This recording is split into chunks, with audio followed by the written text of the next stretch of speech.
Hello बच्चों, कैसे हो? बढ़िया हो? तो भाई आज हम बहुत ज्यादा इंपॉर्टेंट चीज आपके साथ डिस्कस करने वाले हैं, टॉपिक डिस्कस करने वाले हैं जिसका नाम है फिजिक्स का वायरल पेपर। भाई इसमें बहुत सारे क्वेश्चन आपको 2024 के पेपर में देखने को मिलने वाले हैं। तो भाई फिजिक्स का 2024 का पेपर हम डिस्कस करेंगे बेटा।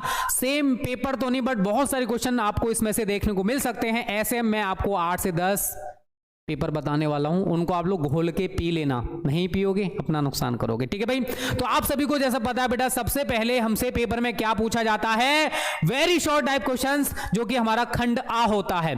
हमारे पेपर को करने के लिए 3 घंटा 15 मिनट का बेटा टाइम होता है। 3 घंटे पेपर को करने के लिए, 15 मिनट पेपर को पढ़ने के लिए। लेकिन आजकल पढ़ता कौन है, डायरेक्ट करने लग जाते हो भाई। ठीक है, थोड़ा पढ़ लो भाई, बहुत सारी चीजें आपको समझ में आ जाएंगी। चलिए सबसे पहले पहला क्वेश्चन है बेटा का, निम्नलिखित में से कौन वैद्युत विभव का मात्रक नहीं है? तो आप सभी ने क्या पढ़ रखा है बेटा? V बराबर W अपॉन Q। पढ़े हो ना? यस और नो? पढ़े हो ना? अब W का मात्रक क्या होता है भाई? जूल। और आवेश का मात्रक क्या होता है? कूलाम।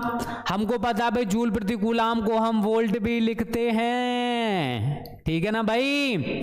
और देखिए ये होता है, ये भी होता है। अब न्यूटन पर कूलाम, जो बच्चे पहला चैप्टर पढ़े हैं उनको पता होगा कि ये वैद्युत क्षेत्र की तीव्रता का मात्रक है, ना कि वैद्युत विभव का। राइट बच्चा? चलिए, पता है, बहुत अच्छी बात है। अगला हमारे सामने है एक प्यारा सा न्यूमेरिकल। पेपर में बेटा ऐसा न्यूमेरिकल आएगा। क्या कह रहा है? किसी चालक में 3.2 एम्पियर की धारा प्रवाहित हो रही है। प्रति सेकंड प्रवाहित इलेक्ट्रॉनों की संख्या होगी। तो आपने एक फॉर्मूला पढ़ा होगा, N इंटू ई बराबर I इंटू टी। क्या पूछ रहा है? N, तो N बराबर I इंटू टी अपॉन ई हो गया। I कितना दे रखा है? 3.2। ठीक है भाई? प्रति सेकेंड मतलब 1, और इलेक्ट्रॉन पर आवेश 1.6 इंटू 10⁻⁻19 होता है। पॉइंट से पॉइंट हटा दो, 16 दूनी 32, और ये पावर ऊपर जाकर कैसे हो गई भाई? पॉजिटिव। तो n कितना आया? 2 इंटू 10⁻19 इलेक्ट्रॉन। अब देखिए इसमें से कौन सा सही है भाई? अरे भाई पहला ही ऑप्शन सही है। अब बहुत सारे बच्चे कहेंगे सर पेपर में कैसे लिखना है? तो बेटा मान के चलो हमको ये पेपर की कॉपी दे रखी है, इधर साइड आप 2 लाइन खींच लेना बस, उधर साइड आपको कुछ नहीं खींचनी है। ये प्रोहिबिटेड है बेटा, लाइन दोनों तरफ नहीं खींचनी होती, एक ही साइड खींचनी होती है। ऊपर आपको थोड़ा सा स्पेस दे रखा होता है। टेढ़ा हो गया, चलिए कोई नहीं, मैं सीधा कर दे रहा हूँ। ठीक है, चलिए, हो सकता है भाई पैमाना आप खींच लेना। तो सबसे पहले आपको इसके नीचे ऊपर आपका जहां मन करता लिख सकते हो। खंड आ, बड़े बड़े अक्षरों में लिखना थोड़ा सा, खंड आ। ठीक है भाई? अब खंड आ में आप कौन सा प्रश्न कर रहे हो? पहला तो यहां लिखोगे प्रश्नोत्तर 1। प्रश्नोत्तर 1 हम सॉल्व कर रहे हैं। अब इसमें का, खा, गा, घा, अड़ा, चा, ऐसे करके 5-6 क्वेश्चन होंगे। का, खा, गा, घा, अड़ा और चा। देखो पूरा प्रश्न बेटा नहीं उतारना होता है, मैं जैसा आपसे बार बार बोलता हूं। अब पहले का देखिए, पहले क्वेश्चन का कौन सा आंसर सही है? तीसरा। तो आप डायरेक्ट चाहो तो यहां पर का 3 ये छोड़ देना, नहीं तो आप लिख सकते हो न्यूटन प्रति कूलाम। पूरा नंबर मिल जाएगा, एक भी नंबर नहीं कटने वाला। आप अगर पहले प्रश्न लिखते हो फिर उसके बाद ऑब्जेक्टिव लिखते हो, भाई वो छोटी क्लास में हुआ करता था, इतना टाइम नहीं है आपके पास कि प्रश्न उतार सको। बहुत सारे बच्चे मैंने ऐसे देखे हैं जो प्रश्न उतार के आते हैं। बेटा नहीं करना है ऐसा। ये उत्तर पुस्तिका है, ना कि प्रश्न पुस्तिका। यहां आपको केवल आंसर्स लिखने हैं। अब दूसरे का हमारा पहला सही है भाई, 2 इंटू 10⁻19, मैं इतना छोड़ दूंगा, हो गया काम यार। ऐसे करके पहले पेज पर आपको सभी के सभी ऑब्जेक्टिव बता देने हैं। क्लियर दिखना चाहिए बेटा सब कुछ। ये आप लोग ब्लैक से लिखना, ये आप ब्लैक से लिखना, इसे ब्लू से लिख दो भाई। बस 2 ही कलर यूज करना, ब्लू एंड ब्लैक। ओके, चलिए समझ में आ गया कॉपी कैसे लिखनी है बेटा? ऐसे में आपको जब पेपर होंगे ना, उससे पहले सॉल्यूशन के साथ कॉपी लिखाऊंगा, टेंशन ना लो। धारितीय प्रतिघात में या धारितीय परिपथ में धारा विभवांतर के कैसी होते बेटा? अग्रगामी। अगर यहां पर प्रतिरोध होता तो प्रतिरोध में धारा और वोल्टेज समान कला में होते हैं। प्रेरकत्व में अगर प्रेरण प्रतिघात होता तो वहां पर वोल्टेज धारा से अग्रगामी होता है। इन्हीं के ऊपर हम आगे के कॉम्बिनेशन भी पढ़ते हैं भाई, LR, CR, LC, LCR, वो सभी इसी के कॉम्बिनेशंस हैं। बस हमें तीन सही तरह समझने होते हैं, प्रतिरोध का, प्रेरकत्व का, धारिता का। प्रतिरोध में वोल्टेज और धारा समान कला में होते हैं बेटा, धारिता में धारा वोल्टेज से अग्रगामी होती है, प्रेरकत्व में वोल्टेज धारा से अग्रगामी होता है। तो हमारा इसका जो राइट है वो ये वाला है। नेक्स्ट है ऑप्टिक्स का क्वेश्चन है बेटा। एक ऑप्टिकल फाइबर एक प्रकाशिक तंतु में तंतु के ऊपर लेप की गई तह का जो अपवर्तनांक है ये होता है तंतु के पदार्थ से कम। तो ऑप्टिकल फाइबर में तंतु के ऊपर जो हम लेप करते हैं उसकी तह का जो अपवर्तनांक होगा वो तंतु के पदार्थ से कैसा होता है बच्चा पार्टी, कम। अब एक क्वेश्चन मैं आपको दूंगा एज अ होमवर्क, समझा दे रहा हूं, पहले ही चैप्टर का क्वेश्चन है। सबसे पहले दोनों जो गोले हैं हमारे पास, ये ए गोला है, ये बी गोला है। पहले इन दोनों के द्रव्यमान कैसे बेटा, एक दूसरे के बराबर हैं। फिर हमने क्या किया, ये जो ए गोला है इसको हमने प्लस क्यू आवेश दे दिया और जो बी गोला है इसको हमने माइनस क्यू आवेश दे दिया। और आवेशन के पश्चात हमने दोनों को फिर टच करा दिया एक दूसरे से, आवेशन हुआ। आवेशन के पश्चात क्या होगा, इनके द्रव्यमान कितने हो जाते हैं, एम ए एवं एम बी। तो एम और एम बी में क्या संबंध होने वाला है, इनमें से कौन सा ऑप्शन सही है, आप मुझे कमेंट करके बताना। मैं देखना चाह रहा हूं आप लोग थोड़ा बहुत तैयारी कर रहे हो या नहीं। ऐसे क्वेश्चन आते हैं तो क्या आप आंसर कर पाओगे, चीटिंग कोई भी बच्चा नहीं करेगा भाई, विदाउट चीटिंग बेटा आपको इसका आंसर बताना है मुझे कमेंट बॉक्स में। सभी बच्चे कमेंट करके बताना कि इसका आंसर बेटा क्या आ रहा है, ठीक है। ट्राई करने में क्या जाता है भाई, ट्राई कर सकते हो आप लोग। नेक्स्ट है आपका नाभिकीय बल की प्रकृति है, इनमें से कौन सा सही है भाई। तो आपको पता है नाभिकीय बल भाई एक अलग से मूल बल है। प्रकृति में 4 मूल बल पाए जाते हैं, 1 2 3 4, तो इनमें से कोई नहीं। नाभिकीय बल खुद एक फंडामेंटल फोर्स है, तो इनमें से कोई नहीं, नन ऑफ दीज इसका सही आंसर हो जाएगा।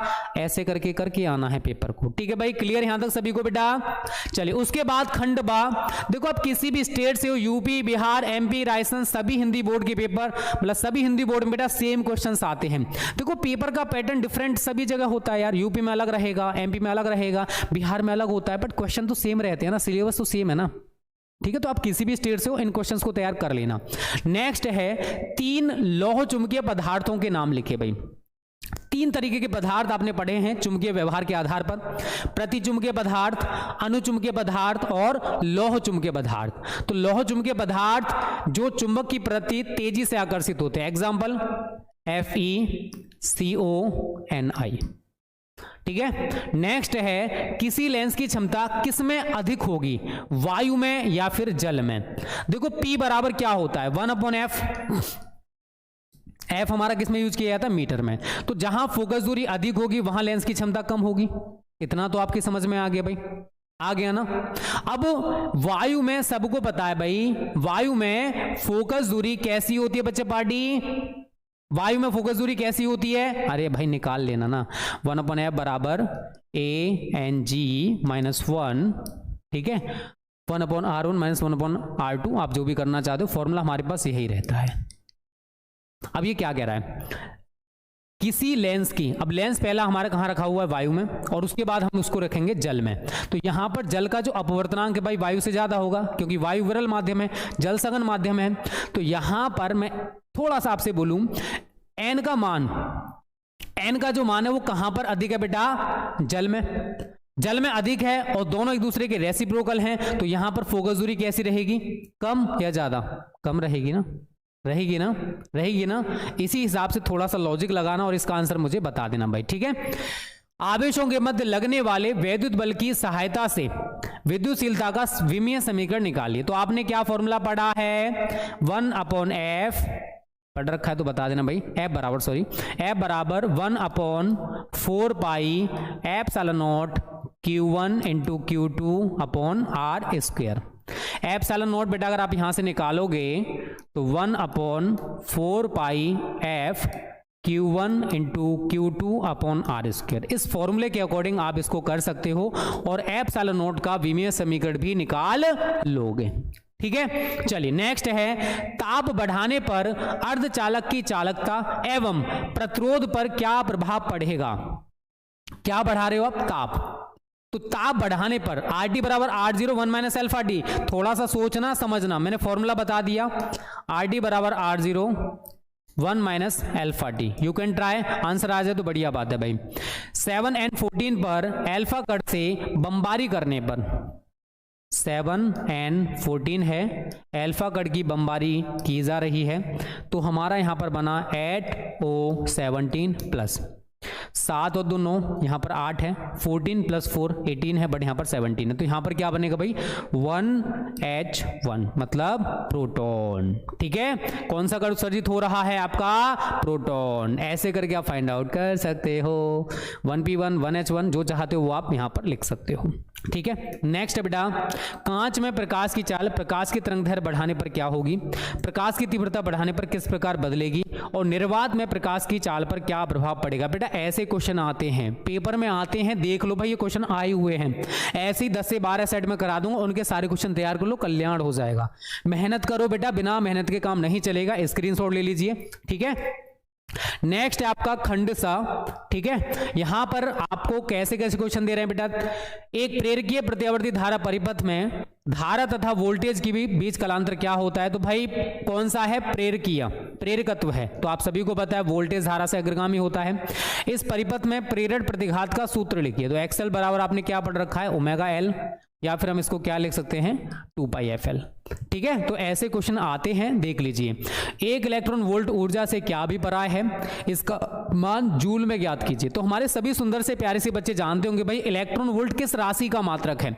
इलेक्ट्रॉन वोल्ट ऊर्जा का एक छोटा मात्रक है। क्या है बेटा, ऊर्जा का एक छोटा मात्रक है, और एक इलेक्ट्रॉन वोल्ट वह वैद्युत ऊर्जा है जिसे एक इलेक्ट्रॉन 1 वोल्ट के विभवांतर द्वारा त्वरित होने पर प्राप्त करता है। तैयार कर लेना, पूछा जा सकता है। और 1 इलेक्ट्रॉन वोल्ट में कितने जूल होते हैं, 1.6 इंटू 10⁻⁻19 जूल होते हैं।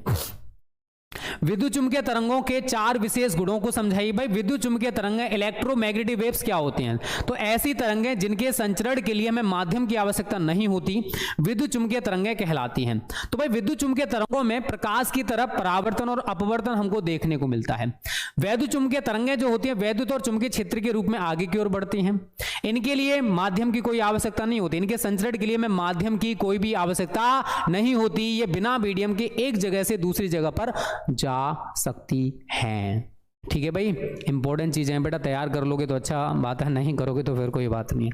प्रकाश विद्युत प्रभाव में आपतित प्रकाश की आवृत्ति न्यू और उत्सर्जित इलेक्ट्रॉनों की अधिकतम गतिज ऊर्जा ई के बीच हमको क्या खींचना भाई, ग्राफ खींचना है, और ग्राफ की जो प्रवणता होती है, जो झुकाव होता है, उसको वहां पर निरूपित करना है। देख लीजिए बेटा, ऐसे क्वेश्चन पेपर में देखने को मिलेंगे। मैं आपको पेपर समझा दे रहा हूं, ऐसे क्वेश्चन आने वाले हैं पेपर में। कितने तैयार हैं, क्या तैयार करना वो आप लोग खुद से देख लेना। अच्छी बात है, देख लोगे तो भाई, नहीं देखोगे तो भाई कोई बात नहीं है।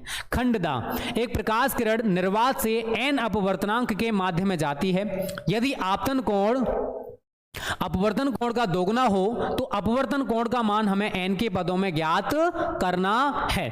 नेक्स्ट है बेटा, आइंस्टीन का प्रकाश विद्युत समीकरण हमें यहां पर लिखना है, जो कि सभी बच्चे जानते हो, 1/2 mv² मैक्स बराबर h new minus new not. और किसी धातु पृष्ठ के लिए जब आपतित प्रकाश की तरंगदैर्घ्य λ1 है तब निरोधी विभव v1 और तरंगदैर्घ्य λ2 पर निरोधी विभव v2 है।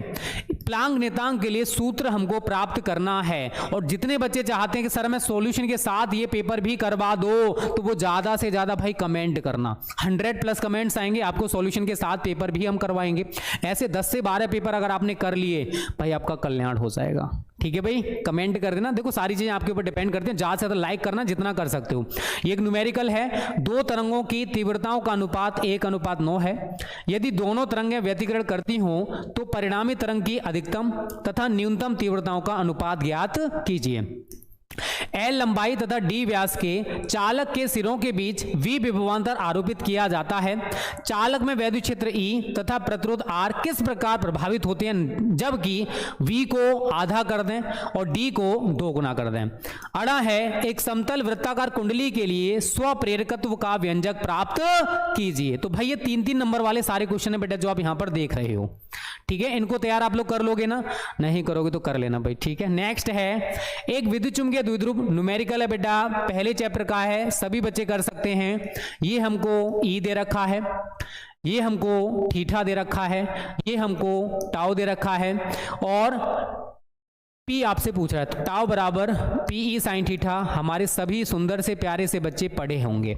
नेक्स्ट कह रहा है वैद्युत चुंबकीय स्पेक्ट्रम के मुख्य भागों को उनकी तरंगदैर्घ्य परास के साथ लिखिए।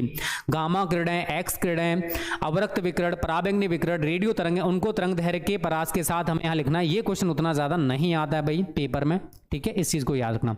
नेक्स्ट है बेटा 30 वोल्ट शिखरमान का प्रत्यावर्ती धारा स्रोत, मतलब हमारा अल्टरनेटिंग करंट का न्यूमेरिकल आ गया। और इसके न्यूमेरिकल बेटा, इस चैप्टर के न्यूमेरिकल इस साल 2024 के पेपर में आपको देखने को मिलेंगे। तैयार कर लेना सभी बच्चे, घोल के पी लेना इन सारे क्वेश्चंस को जितने मैं आपको बता रहा हूं। चलिए भाई नेक्स्ट है आपका, ये भी एक न्यूमेरिकल है हमारा, हाइड्रोजन परमाणु वाला। जैसे मैंने आपको सीरीज बताया था बेटा, ये क्वेश्चन पेपर में रखा हुआ है। ओके, इसके बाद हमारे आते हैं 5-5 नंबर वाले क्वेश्चन। वैद्युत द्विध्रुव की अक्षीय स्थिति पर वैद्युत विभव का व्यंजक स्थापित करना है, ये नहीं आता तो पीएन संधि डायोड वाला करके आ सकते हो। दोनों में से बेटा एक करना है। 7वां है अन्योन्य प्रेरकत्व की परिभाषा देनी है, और एक न्यूमेरिकल आपको दे रखा है। 5 नंबर में ऐसे क्वेश्चन आते हैं मेरे दोस्त, देख लो। न्यूमेरिकल वो जरूर ऐड करेगा, और बिना न्यूमेरिकल के लिए आप 70 में से 70 का सपना सपना ही रह जाएगा बेटा। याद रखना सभी बच्चे, जो भी 70 का सोच रहे हैं कि भाई मुझे 70 में से 70 लाना है, बिना न्यूमेरिकल्स के नहीं आने वाला, ठीक है भाई। चलिए नेक्स्ट है बच्चों, अगर वो नहीं आता है तो व्यतिकरण का अर्थ लिखिए, और उसके बाद न्यूमेरिकल दे रखा है। उसके बाद अगला है बेटा, किरचॉफ के नियम की सहायता से व्हीटस्टोन सेतु की संतुलित अवस्था में उसकी भुजाओं के प्रतिरोधों के बीच संबंध का व्यंजक स्थापित करना है। तो P/Q बराबर क्या होता है, R/S। दो संलग्न भुजाओं के प्रतिरोधों का अनुपात शेष दो संलग्न भुजाओं के प्रतिरोधों के अनुपात के बराबर होता है। तैयार कर लेना, पूछा जा सकता है। नेक्स्ट बेटा, आपको अगर ये नहीं आता है तो ये कर सकते हो, ठीक है, ये भी बोर्ड एग्जाम में पूछा जा सकता है। और जिन बच्चों को ये विद सॉल्यूशन चाहिए भाई, कमेंट कर देना कि सर हमें ये विद सॉल्यूशन करा देना। यहां पर बेटा ये क्वेश्चन है, ये नहीं आता है तो आप नीचे वाला कर सकते हो। दोनों में से आपको एक करना है। तो ये 5-5 नंबर वाले कितने क्वेश्चन हो गए भाई, 4 क्वेश्चन हो गए, 20 नंबर आपको यहां से मिलने वाले हैं भाई, देख लो।